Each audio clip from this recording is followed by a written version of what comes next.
बोलने के ही क्या मतलब तुम्हारा तुम्हें की मिट्टी का शरीर क्या है, मैं की नहीं कहा हूँ। जिस दिन हमें आत्मा प्राप्त होता है तो ज्ञानी या अज्ञानी हो, शरीर छूटता है तो हम ये भी महसूस करते हैं कि मैं तो खड़ा ही हूँ अभी। और तुम मिट्टी को शरीर को पड़ा हुआ देखते हो, जिसको जो पड़ा है, जो जन से ही उत्पन्न हुआ है संसार से। धरती, आसमान, अग्नि, वायु के 5 तत्वों से बना है और इन्हीं 5 तत्वों में मिट्टी का शरीर मिल जाता है। इसलिए शरीर को मिट्टी भी कहते, देखिए मिट्टी है का कितनी देख रेख करोगे कभी ना कभी तो मिट्टी में मिलेगी। तो इसलिए जो महापुरुष होते हैं वो हमेशा, आत्मा जो होती है वो किसी भी प्रकार का बंधन स्वीकार नहीं करती।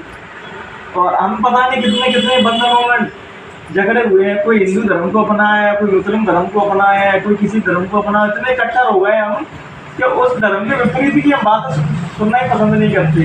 अगर हम हिंदू हैं तो जब परमात्मा हमारे अल्लाह का रूप लेके, मुसलमान का रूप लेके आएगा तो सबसे पहले गाली हमें ही देंगे, उसको मारने के लिए हमें दौड़ेंगे। इसलिए तो परमात्मा किसी कैद में नहीं है, वो परम स्वतंत्र है। ना वो किसी जाति का है, ना मजहब का है, ना धर्म का है, ना उसका कोई नाम है। तो तभी तो रामायण ने कह दिया कि एक अनामी सच्चिदानंद धामा व्यापक रूप विश्व भगवान, जो विश्व रूप में बैठे हैं उसका कोई नाम नहीं है।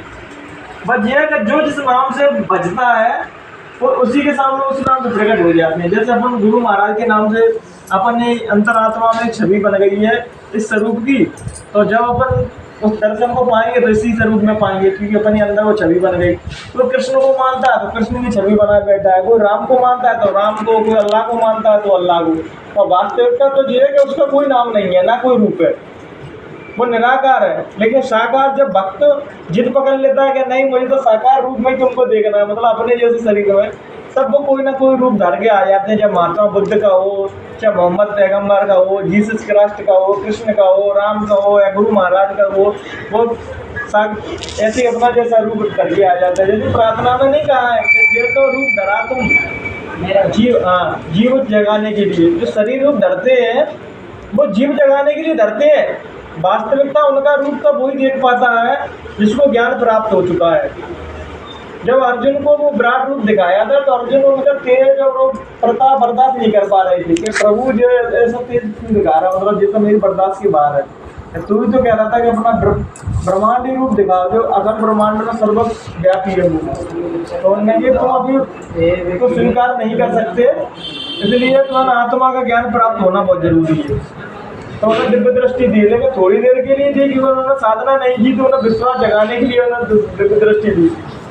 तो रामायण में एक बात और आती है कि जो शिष्य अपने गुरु के चरणों को प्रसन्न कर, मतलब गुरु को जो प्रसन्न कर लेता है, उनके चरणों में जो बैठा रहता है, उसकी दिव्य दृष्टि सहज ही खुल जाती है। जहाँ जीवों को कड़ी से कड़ी तपस्या करनी पड़ती है, कड़ी से कड़ी साधना करनी पड़ती है, अन्न जल पानी पता नहीं क्या क्या छोड़ देते हैं, तब जाके वो दिव्य दृष्टि मिलती है। लेकिन रामायण में गोस्वामी जी कहते हैं कि जो अपने गुरु को रजा लेता है, मतलब गुरु को जो प्रसन्न कर लेता है, तो उनके चरणों से एक तेज निकलता है जो पूरे ब्रह्मांड के में प्रकाश रूप में फैल रहा है। तो जब हमारे अपने गुरु के चरण हमारे सिर पर रख लेते हैं, वो जीव वाले सिर नहीं कि जो भौतिक वाले सिर पर सब लोग रख लेते हैं, सब लोग 5 ही आते हैं। एक अध्यात्म में जब अंतर में साधन चलता है तो सबसे पहले गुरु के चरण ही मिलते हैं उनको। जब गुरु के चरणों में बाकी अपार श्रद्धा होती है, तब वो धीरे धीरे उसकी चेतना जाके और गुरु के चरणों में जाके विलीन हो जाती है। तब जाके वहाँ से अध्यात्म के रास्ते खुलते हैं और फिर वो रूहानी मंडलों में ऊपर चढ़ता जाता है। लेकिन अपन क्या करते हैं कि ध्यान करते हैं तो जो कहते हैं देवी देवता दिखने लगे, चीज दिखने लगे, लेकिन गुरु में अपार श्रद्धा नहीं है। जब अपार श्रद्धा होगी तो उनके चरणों से ही रास्ता होके गया है। जब एक साधक बहुत साधना कर चुका था, उसे कुछ प्राप्त नहीं हुआ साधना में, तो सवेरे शिष्य पूछने लगे कि हम तो गुरु महाराज के आश्रम पर रहते थे, लेकिन हम तो सब जगह घूम आते हैं, मतलब तरह तरह की साधना कर रहे हैं, तू इतनी साधना कर रहा है, तू अभी तक कहीं पहुंचा ही नहीं की। तो वो कहता है तो साधना तो बहुत कर रहा हूँ, लेकिन तुम लोग जितना गुरु पर विश्वास करते हो उतना मैं नहीं करता। मैं तो अपनी साधना पर तपस्या ही विश्वास करता हूँ, इसलिए तो कहीं नहीं पहुँच पाए। कि साधना पर तपस्या पर विश्वास करता है, गुरु पर नहीं करता विश्वास, इसलिए तो कहीं नहीं पहुँच पाया। कि तेरे सामने गुरु आ भी जाते तो तू उनके चरणों में रास्ता लेने को नहीं तैयार नहीं होता है, उनके चरणों में तो रास्ता जाएगा।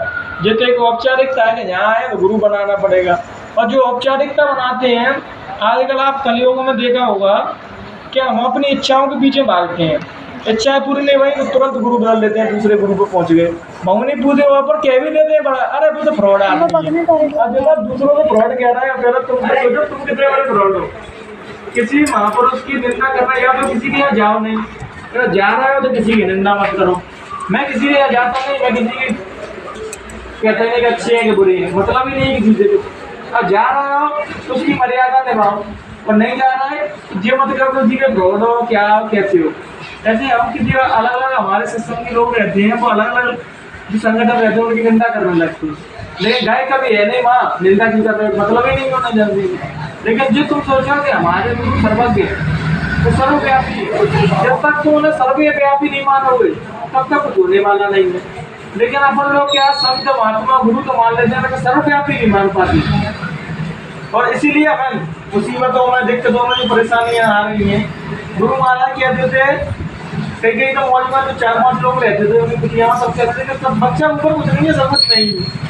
और जब भीड़ में जनता के सामने सत्संग देते थे तो सारी बातें वो धीरे धीरे बता देते। तो चतुराई ने पूछेगा महाराज गुरुदेव आप तो कहते हो सब कुछ मैं ही हूँ सत्संग में, कि वो उनके लिए जो भीड़ आ रही है उनके लिए, जो मेरे पास बैठते हैं वो उनके लिए है, कि जो मेरे को ही मानते हैं और कुछ नहीं आता उनको विश्वास दिलाने के लिए। अब जो भीड़ आ रही है तो जरूरी तो ये भीड़ में सबका विश्वास एक सा होगा।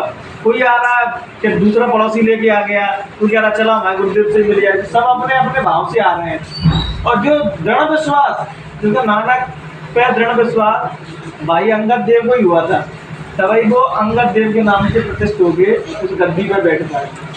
माँ चलते तो लाखों है, करोड़ों लोग चलते हैं उसकी यात्रा को उसको पाने के लिए, लेकिन पहुंचता कोई बिरला करोड़ों में अरबों में एक ही है। कोई स्टूडियो में चला जाता है, कोई मान सम्मान में चला जाता है, कोई पद पाने की लालचा में चले जाता है, कोई पैसा की अंधी दौड़ में चला जाता है।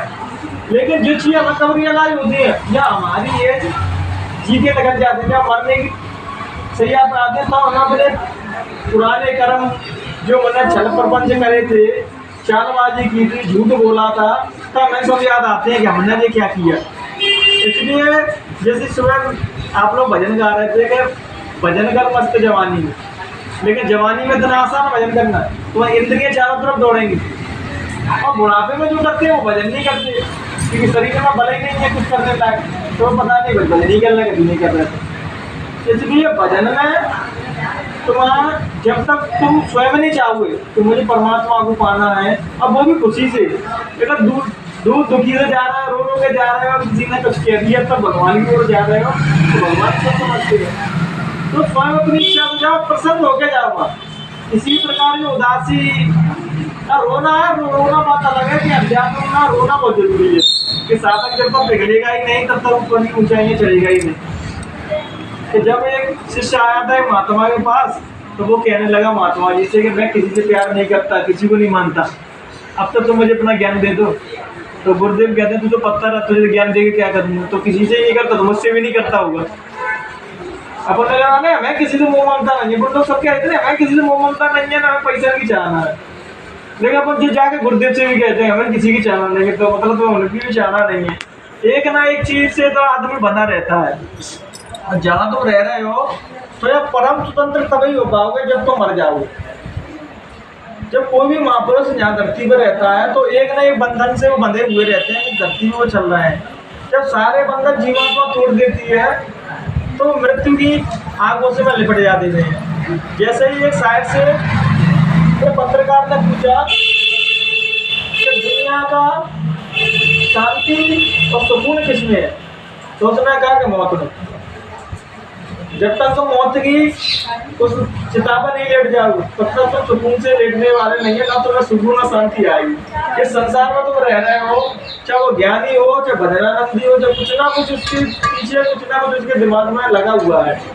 और स्वतंत्र जब है वो जो सारे बंधन को तोड़ के परमात्मा में विलीन होता जा रहा है, विलीन होता जा रहा है, लीन होता जा रहा है। जब लीन होते में साधक को जी अपने शरीर को लीन करता चलता है धीरे धीरे। आप लोगों ने देखा होगा कि पुराने जो महापुरुष रहते थे वो कुछ नहीं करते थे, वो प्रकृति से बिल्कुल दूर ही रहते थे। उन्हें तो जो खाने को मिल जाए वो खा लेते हैं, जो पहनने को नहीं मिला तो वैसे ही घूम रहे हैं। लेकिन अब क्या अपन ने बना लिया, क्या अपन ने वो नियम बना लिए, और जब कोई भी चीज को नियम बना लेना जड़ हो जाती है वो चीज। इसलिए आप लोग कहते हैं गुरु महाराज 4 बजे लग के भजन करो, और मैं कहता हूँ कि जब तक आपका मन ना करे तब तक आप भजन में मत बैठो, क्योंकि भजन करने या आपका मन ही नहीं है भजन करने का मतलब नहीं, इसको कुछ फल नहीं मिलेगा। जब आपका मन करे, चाहे 2 बजे रहो, चाहे 4 बजे रहो, चाहे 3 बजे रहो, चाहे 1 बजे रहो, दोपहर के 2 बजे रहो, कभी भी बैठ जाओ, क्योंकि आपकी अंतरात्मा इस प्रकार कह रही है कि आप उसका स्मरण करो। और जब हमारी अंतरात्मा आवाज दे रही है तो उसका चिंतन करो, उसका कीर्तन करो, उसको याद करो, तभी आप बैठ जाए। जब समय कोई भी उसको पाने के लिए कोई समय निर्धारित नहीं है, जिस दिन साधक उसकी याद में बैठ जाता है उसको पा लेता है। अपन याद में ही नहीं बैठते, अपन बैठते हैं कि जी मिल जाए भगवान, जी मिल जाए गुरुदेव, जिन से पूजा कर रहा हूँ, मेरा मान सम्मान तो ही नहीं रहा, वो सत्संग में कोई बुला ही नहीं रहा, वो केयर तो मुझसे सुन ही नहीं रहा। अपन जो सोच रहे तो अपन भजन और साधना करते हैं, इसलिए तो साधना का महत्व तो नहीं समझ पाते। साधक को तो आलोचनाएं मिलती हैं, गालियां मिलती हैं, चाहे समाज में हो, चाहे घर में हो या बाहर में हो, कहीं पर भी हो।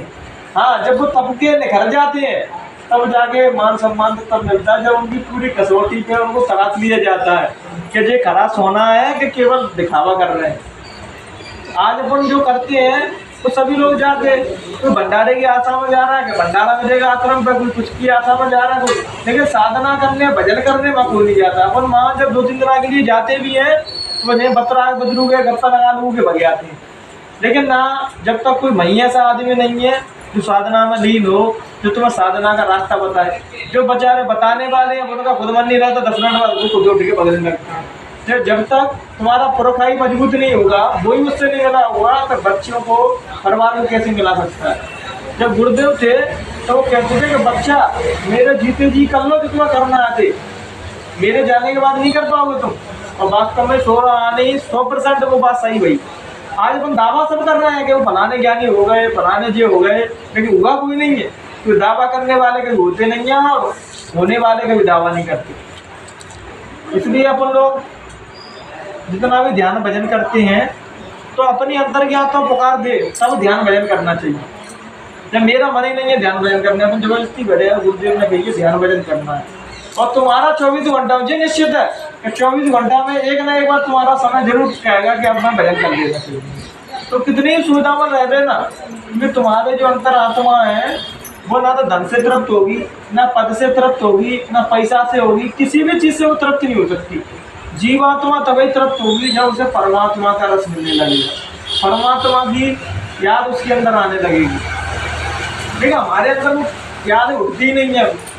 हम इस संसार में ऐसे जगह चुके हैं, जैसे कहीं कुछ जाते हैं ध्यान भजन की सुमरन में, रास्ते में सत्संग के मार्ग में, तब तक तो अपन कितने रहते हैं घर जाके और भजन ही कर रहा है, कुछ नहीं करना। और जैसे ही अपन घर आए तो सब जी उड़ा पटकने लग गए। जैसे मार्केट में जाते हैं ना, मार्केट में सब लोग क्या सब होते हैं, अरे भैया कितना भला आदमी था, संसार में कुछ नहीं है, जी सकते हैं। अब ऐसे अम्मा खत्म हुई थी तो सब जाके मैं ऐसी ज्ञान ध्यान की बातें कर रहे। अब मैं एक बैठा तो मैं हंस रहा था, तो एक आदमी की तरफ देख रहे तो मैंने मतलब जीव को हंस रहा है, तो मैं इसलिए हंस रहा हूँ, यहाँ सब ज्ञानी बनना है तुम लोग, क्या घर पे भी वो चीज़ों को निभा पाओगे तुम लोग? तो नहीं भाई साहब, वो तो यहाँ तो करनी पड़ती है, हमारे टाइम आया और यहाँ तो भी बात करनी पड़ेगी। तो बताओ वैसे यहाँ केवल मरघटाई में तुम ये बातें कर रहे हैं, जब तुम घर पे हो मान लोगे अपने आप को, तुम लाश मान लोगे मैं तो लाश हूँ बस। और लाश को ना तो बेटा का जो कह दे तो कोई दर्द नहीं होगा, बहू का जो कह देगी तो दर्द नहीं होगा। जब बताओ तुम्हें कोई दर्द ही नहीं होगा तो दुख ही नहीं है तो किसी बात को। लेकिन अब लाश को माने तब भी सोचते जिंदा हो, और जब तुम जिंदा हो तो सीटी वाला दर्द होगा, तुझे बहू कहेंगे तो दर्द होगा, नाती पोता कभी कहेंगे तो दर्द होगा। इसलिए मरघटा में जाओ तो ये मान लो अपने आप को क्या मैं आज से अपने आप को लाश मान लूँ, चाहे मुझसे लाश से कोई कुछ भी कहता है सुनता ही नहीं। ऐसे ही जब साधना करनी है, कौन क्या कह रहा है, कौन मेरे बारे में क्या विचारधारा रखता है, कौन निंदा कर रहा है, कौन आलोचना कर रहा है, कौन क्या कह रहा है, जो भूल जाओ। आलोचना तो होनी ये निश्चित बात है, जब तुम सत्य के मार्ग पर चलोगे तो तुम्हारे ही लोग तुम्हारी आलोचना करेंगे, इसको कोई नहीं छुपा सकता। और जब तक तुम्हारी आलोचना हो समझना तो सत्य मार्ग पर चल रहे हो, और आलोचना नहीं हो रही तो कहीं ना कहीं सोचना कि तुम कहीं ना कहीं गड़बड़ी कर रहे हो, कि तुम सही रास्ते पर नहीं। ऐसा हो ही नहीं सकता कि तुम उसके रास्ते पे चलो तुम्हें कांटे ना मिले, तुम्हें तराशा ना जाए। इसलिए जब रास्ते पे चल रहे हो तो जी देखते रहना, अपने आप को तराशते रहना कि कठिनाइयाँ आ रही हैं कि नहीं, मुसीबतें आ रही हैं कि नहीं, समस्याएं आ रही हैं कि नहीं, आलोचनाएं हो रही हैं कि नहीं, सब लोग मेरा मजाक उड़ा रहे हैं कि नहीं। लेकिन यही लोग जब तुम उससे मिल जाओगे तो यही लोग तुम्हारी तारीफ करेंगे। फिर हम तो पैदा ही कहते थे उस समय, हमें साक्षात भगवान दिखते थे, लेकिन जब तक नहीं दिखते थे, जब वो दर दर भी ठोकरा खा रहा था तब तक उसको इंसान भी नहीं दिखता किसी में। जब गुरु महाराज साधना अवस्था में थे तो किसी को इंसान भी नहीं दिखते थे, उनके अंदर इंसान भी है कोई, मतलब कोई कुत्ता दौड़ा रहा है, कोई रोटी नहीं दे रहा, कोई कुछ नहीं रहा। जब कोई आदमी साधना परफेक्ट हो जाता है, उससे मिल जाता है, तो अब तो सब कहते हैं अरे उनमें तो भगवान दिखते थे, वो तो भगवान के अंश ही थे। और जो था समाज क्या करता है, जब कोई साधना करता है साधक, तो समाज ऐसी दुत्कारता है। लेकिन तुम्हें हार नहीं मानना, रुकना नहीं है जब तक उससे ना मिल जाओ।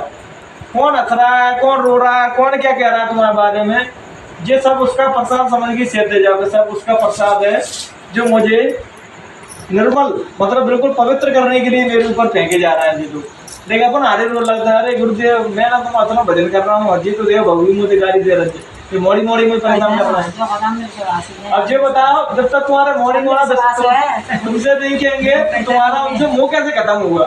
परमात्मा जो एक दूसरे को लड़वाता है ना आपस में, पति पत्नी को जवाब दे रहा है, बेटा बेटे बाप को जवाब दे रहा है, जो रिश्तों में खड़ा वो परमात्मा ही डाल रहा है कि अब तो मैं बहुत जी दिया संसार के लिए, अब थोड़ा जीवन मेरे लिए जियो।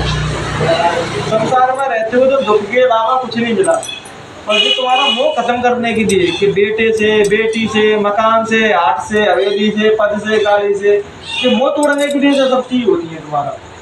कि जिसको मतलब नहीं, एक शायर को कहते हैं कि जिसको समुद्र देना है उसको कतरा नहीं देते, जिसको समुद्र देना है उसको कतरा नहीं देते, खुदा अपने चाहने वाले को कभी दुनिया नहीं देती। लेकिन हम तो दुनिया ही मांगते हैं कि दुनिया दे दो गुरुदेव, तो ये कहने का है कि परमात्मा दे दो, मैं गुरु महाराज जो तुमने साधना में प्राप्त किया है वो दे दो, मैं वो प्रसाद लेने ही नहीं गए। तू कहता मोड़ा दे देना, तू कहता जरीमांस दे देना, तू कहता मकान दे देना, कोई जगह गुरुदेव को खुश होते। वाह क्या कलकत्ता में गुरुदेव कह ही रहे थे कि जो मैं देना चाह रहा वो कोई लेना नहीं चाह रहा, और जो मैं देना नहीं चाह रहा वो सब लेना चाह रहे हैं। जब ले आते हैं, जब हम हमारी एज होती जाती है, मृत्यु के करीब आते जाते हैं, तब हम रोते हैं अरे गुरुदेव काश तुम मुझे वो भी दे देते। तो गुरुदेव तो कहते हैं तुमने मांगा ही नहीं, मतलब तो देने के लिए बैठा ही था, तुमने मांगा नहीं मैंने दिया है। जैसे महात्मा बुद्ध कहते थे कि मोक्ष पाना हर जीव का अधिकार है, लेकिन गाँव वाला कह रहा जब अधिकार है तो देख भी नहीं देते। बुद्ध कहते हैं पहला जब किताब में दिखवा के ला तो मोक्ष किसको चाहिए। तो वो ना कहती है भैया आटा वेरी लिख दियो, कोई कह रहा है बच्चा लिख दियो, कोई कह रहा है कचू। मैंने अब इस किताब को पढ़ो तो मोक्ष कहाँ लिखा है यार, मोक्ष तो कहीं नहीं लिखा है। बिना तो किसी को चाहिए नहीं तो देखा दे। परमात्मा में ज्ञान हर किसी को कैसे नहीं देता, उसको चाहिए नहीं तो क्या मतलब क्या है। जब तक तुम ज्ञान के पिपासु नहीं बनोगे, ज्ञान को चाहने की तुम्हारे अंदर प्यास ही नहीं होगी कि मैं चाहिए ही नहीं है, केवल मैं फॉर्मेलिटी कर रहा हूँ। और चालाकी छलपरपन सब दुनिया को तो ले जा सकती है, लेकिन परमात्मा को नहीं ले जा सकती तुम्हारी चालाकी। तो कहते चतुराई चौपट करे ज्ञानी गोटा खाए, और भोले भाले भक्त को तुरंत हरी मिल जाए। जो तुम्हारी चतुराई है ना, और केवल यही बात है परमात्मा को तुमसे मिलने का। जिस दिन तुम्हारे अंदर सरलता आ जाएगी, सरलता मतलब भोले बच्चे बन जाओगे, मुझे कुछ नहीं आता गुरुदेव मैं तो ऐसा हूँ तुम्हारे सामने। लेकिन मैं दो चार प्रार्थना याद है जाता, बगुआ कट जाता है, प्रार्थना याद है कहते बोलन दो दिन। अब जो प्रार्थना में इतनी अकड़ है गई, तो जब साधना करोगे तो उसमें कितनी अकड़ होगी। तो ये देखते जाना, जो भी साधना जो यूट्यूब के माध्यम से सुनते हैं, कोई भी साधना कर रहे हैं तो अपने आप में ये देखते जाना कि अकड़ तो नहीं बढ़ते जा रही मेरे अंदर, अहंकार तो नहीं बढ़ता जा रहा मेरे अंदर। इसलिए साधना करो तो अपने आप को देखते चलो कि मैं मुझ में क्या क्या बुराइयां, मैं अपनी बुराइयां कैसे खत्म करूँ। आप दूसरे की बुराइयां निकालने में चले जाना, वो काम तो जिसका है वो अपने आप करते रहेंगे। वो काम गुरुदेव का बुराइयां निकालने का, अच्छाई डालने का, अपना काम है साधना करने का बस। जो कोई ज्यादातर हो ऐसे लोगों में बैठे जो साधना करते हो, भजन करते हो, तो जिससे क्या हमारी साधना बलवती होती है। कि वो कहते हैं खरबूजे को देख के खरबूजा रंग बदलता है। अगर आप संत महात्मा के संग रहोगे तो भजन का रंग तुम पर जरूर चढ़ेगा। मीराबाई संतों के संग रही थी, तभी उन्हें परमात्मा का रंग चढ़ा था। हम सोचो संसार के संग रह के हम पर परमात्मा का रंग चढ़ जाएगा, तो वो पॉसिबल ही नहीं, संभव नहीं है। जब ज्ञानी ध्यानी भजनानंदियों से मिलते हैं, हम सत्संगों में जो तीर्थ यात्राओं पर क्यों जाते हैं, ये तो आज पुण्य बना दिया, घूम के दिया रख के आ गए हैं। लेकिन वास्तविकता पुराने ज़माने में जो था कि एक नीचे लेवल का साधक उच्च लेवल के साधक से मिलता था। भगवान शिव को उच्च लेवल का साधक कहा गया था। तो उनसे मिलने के लिए पहले जो साधक थे ना, वो अपनी साधना को बलवती करने के लिए शिव के पास जाते थे। इसलिए तो भगवान को योगी कहा गया था कि वो जब ध्यान में बैठते थे तो जने कितनी साल बाद वो ध्यान में तो उठते थे।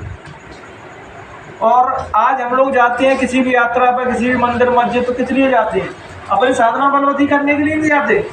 अपन उनके लिए मांग के लाते हैं कि जब वो कामयाब हो जाएंगे, बच्चे बड़े हो जाएंगे, पैसे कमा लेंगे, तो सबसे पहले माँ बाप में ही लात मारेंगे वो लोग।